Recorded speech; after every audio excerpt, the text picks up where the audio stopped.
What's good, Haim team? Now, I usually be explaining the news on this channel, you feel me? Usually be talking about NFL news and all that. I know Christian McCaffrey shit just happened. He on the 49ers now. 49ers offense about to be dynamic as hell. Debo, Christian McCaffrey, Autumn, fucking Kittle still on that fucking team, you feel me? Man, you feel me? It's about to be, they offense about to explode, man. We about to see how they gonna do against the Chiefs. Now I'm about to present a story to y'all. Most of y'all might know something about it. You know, if y'all a little bit older, but if y'all a little bit younger, y'all might not be a little hip to this. Or if y'all just not getting to the NFL, y'all might not be hip to this. But since it's that time of season, Halloween season, about to have a little horror story time, true crime story time for y'all about Rae Carruth. In 1999, NFL star Rae Carruth conspired and executed a plot to have his pregnant girlfriend, Sharika Adams, murdered.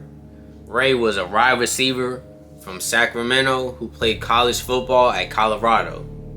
He was the first-round draft pick of the Carolina Panthers in 1997. In today's video, we will look inside one of Charlotte's most notorious murders. So stay with us until the end, you feel me? And make sure you karate chop that subscribe button and hit that motherfucker and give me more than 21 subscribers, please. You feel me? That would mean a lot, you know what I mean? You know, utterance of the name Rae Carruth leads to a cold up the spine. It's the kind of thing that few players in the NFL could conjure up. He was picked out the NFL draft by the Carolina Panthers in the first round. Once a promising young wide receiver for the Panthers, Carruth will forever be known as a ruthless criminal who was able to murder his pregnant girlfriend. Carruth's subsequent arrest and ransom trial was the darkest chapter of a difficult time for the Panthers. By the end of the millennium, it was not only Carruth's situation, but his struggles with alcoholism and a change in a head coach also called for the release of quarterback Kerry Collins, as the Panthers crash landed to 1-15 and became the worst team in the National Football League. In 1996, the Carolina Panthers were the brand new beloveds of the NFL world.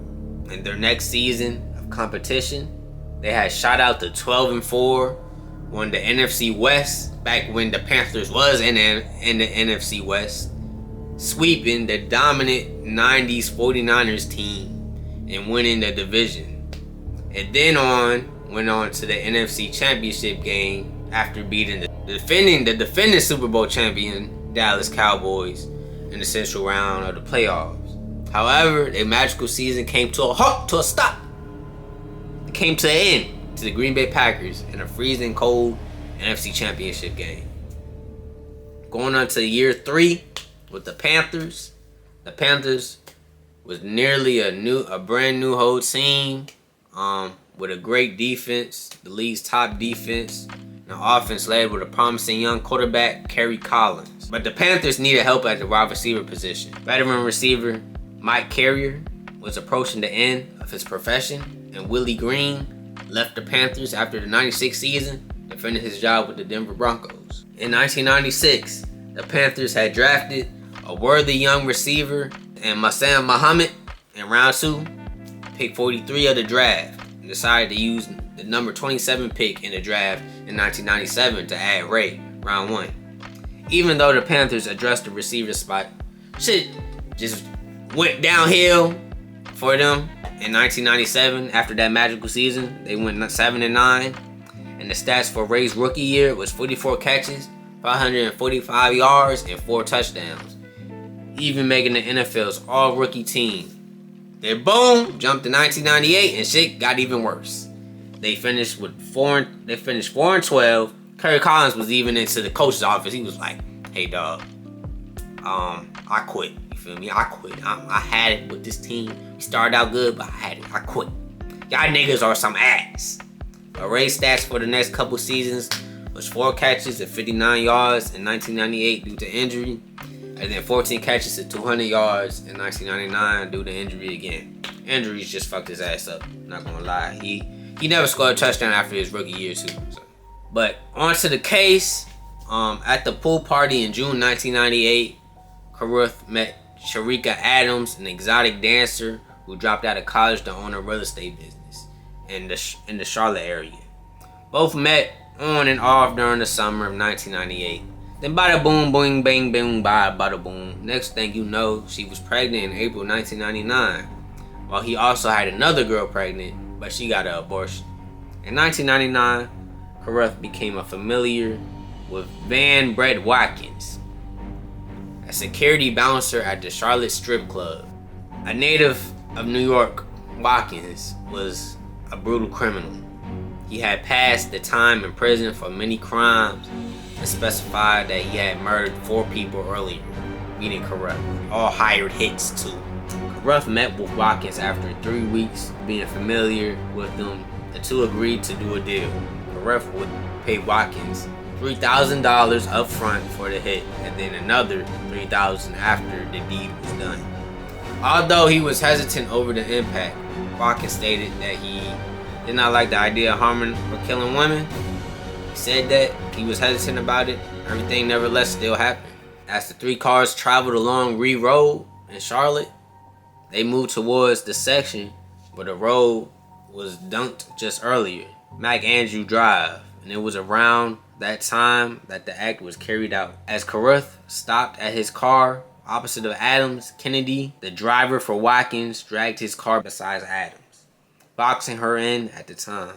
Watkins opened fire, shooting at Adams 4 times as Carruth drove away. Watkins had a chance to exit Kennedy's vehicle to confirm that Adams was dead, but Kennedy quickly escaped the scene after Watkins was opening fire. For a second, Watkins tickled the idea of killing both Kennedy and Abraham, the helpers in this case, so as not to leave any eyewitnesses. However, he had previously read the rest of his bullets. Adams was shot 4 times in her car and fell into a coma shortly after calling 911. 911. I've been shot. You've been shot. Where are you at, baby? I'm 8 months pregnant. How'd this happen? I was following my baby's daddy, Ray Carruth, my player. Where's he He was at? in the car in front of me and he slowed down and somebody pulled up beside me and did this. And then where'd he go? He just left. I think he did it. I don't know what to think of. Okay. Her son, Chancellor Leah Adams, had cerebral palsy due to the shooting. Adams died from her injuries after 4 weeks. Triggerman Van Brett Watkins Sr. explained that Carruth hired him to kill Adams, and at the time, if he said no, Carruth would come next, says Watkins. He said he was paying child support for someone else and he didn't want to pay child support for Tarika Adams. He wanted to get rid of the baby. Watkins explained that Carruth offered him up $6,000 to kill Adams, and then he tried to back out of the deal. The boy Ray Carruth couldn't kill is now a young man, already graduated from high school last year. Chancellor Lee is 22 years old. He has a long-lasting brain injury and brain palsy owing to the chaotic circumstances of his birth in 1999. His mother's murder hearing was televised countrywide 21 years ago, but she protected her unborn son's life with a haunting 12-minute 911 call. Carruth has had no indirect contact with his son since Chancellor Lee was a baby. Sandra Adams, Tarika's mother, and the woman who raised Chancellor Lee from birth doesn't know Carruth to be familiar with the fact that her grandson graduated high school. After spending nearly 19 years in prison in North Carolina, Carruth was released in October 2018. After his release, he moved to Pennsylvania to live with his friends. A week before Carruth's release, Carruth told WSOC TV, a local North Carolina station, that he would like to be forgiven. The former NFL star said, "I'm eager about just being out of here. I'm anxious just about how the public will accept me. I'm still have to make an effort. I still have to live. I have to be out there, and it still looks like there is so much big hate and disapproval near me." Carruth has expressed an interest in caring for his son upon his release. Carruth said, "I should be raising my son. His mother should be raising her son. Miss Adams should not be doing this. I want that accountability back. I feel like he might never have his mother in his life. However, he could still have me. I could make a difference. And I don't think that's anyone's duty when I'm still here." Carruth will be under 9 months of surveillance, during which he must regularly report to law enforcement. But yeah, man, this is a tragic story. Just not wanting to pay child support. It's crazy. Once you bring somebody into this world, you just can't. When somebody is ready to bring, you feel me? If you get into the act of trying to messing around in the bed, then you feel me? You gotta take accountability afterwards. If they trying to keep the baby, you can't just keep having abortion after abortion. It's not. You feel me? When she was ready, you just, you feel me? You got to know the consequences afterwards, bro. You just can't, can't go to the full fucking hiring a hitman. That's crazy. But yeah, it's just a weird, crazy story. Hopefully I enjoyed the video, the content. Make sure to like, comment, and sub again. Hit that sub button for me. Get me up there. You feel me? But hopefully y'all like this video, man. Hit me TV.